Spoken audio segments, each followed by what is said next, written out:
Stéphane Voirin aura vécu pendant 13 ans avec Agnès Lassalle jusqu'à ce 22 février à 9h50 où leur amour a été effacé d'un coup de couteau dans un lycée de Saint-Jean-de-Luz. Depuis quelques jours, Stéphane Voirin, 55 ans, n'est plus seulement le compagnon de cette enseignante tuée par un élève en plein cours d'espagnol. Il est devenu l'homme qui danse. Dans ce moment d'intimité folle est devenu un instant d'humanité partagée. Devant le cercueil de sa compagne, il a entamé ses derniers pas avec Agnès. D'abord seul, ses grands bras écartés en gestes gracieux, il a été rejoint par des couples de danseurs sur le swing Love de Nat King Cole. Je voulais sortir du rituel pour laisser mes sentiments ressortir. C'est une déclaration d'amour, sourit Stéphane. La danse, elle était au centre de leur vie. Il dit, elle a repris les cours le lundi, le mercredi, elle était morte. Mardi soir, on avait fait ensemble un cours de swing.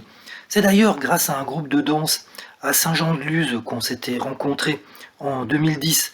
On a tous les deux senti un petit truc quand on s'est pris par la main ce jour-là. Stéphane dit qu'il accueille le deuil comme il vient.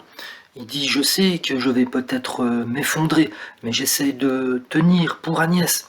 On avait parlé de l'après avec elle si l'un de nous disparaissait, et on avait décidé qu'il fallait accepter la mort de l'autre et essayer de continuer parce que la vie est belle. Cet ancien pilote d'avion et d'hélicoptère qui a pris sa retraite il y a 2 ans ne veut pas éprouver de colère contre le garçon qui a poignardé sa compagne. Lui-même est père d'une première union et il se met à la place des parents du jeune garçon. Il dit j'ai été un adolescent abominable, un vilain garnement. Et j'aimerais juste savoir ce qu'il avait dans la tête et surtout pourquoi. Même s'il avoue ne pas vouloir vivre pour ce procès, il préfère se concentrer sur des projets hier communs, aujourd'hui solitaires, comme voyager dans son camion aménagé, vivre dans une petite maison dans le sud de l'Espagne si chère à Agnès, continuer les stages de danse. Il dit après le mauvais temps vient la chaleur et le soleil.